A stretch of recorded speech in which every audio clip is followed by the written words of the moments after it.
ఈ 2026కి అందరూ కూడా సంక్రాంతి విన్నర్గా ప్రభాస్ గారి రాజసాబ్ మూవీ నిలిచిద్దే అన్నారు.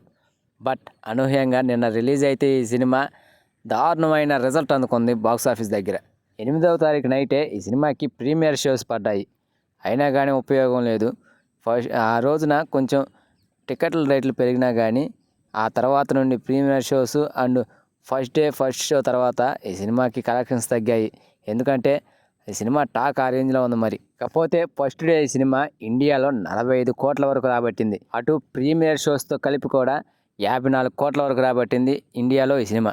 ఇక నెట్ వరల్డ్ వైడ్గా చూసుకుంటే మాత్రం 90 కోట్ల వరకు రాబట్టింది.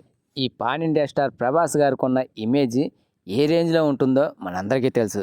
అయితే ఈ కలెక్షన్స్ ప్రభాస్ గారి ఇమేజ్కి ఏమాత్రం తగినవి కాదు. సో మొత్తానికైతే ప్రభాస్ గారికి మారుతి గారు ఒక పెద్ద డిజాస్టరే ఇచ్చారు. మరి పండగ సీజన్లో కలెక్షన్స్ అనేవి పెరుగుతాయో తగ్గుతాయో చూడాలి ఫ్రెండ్స్.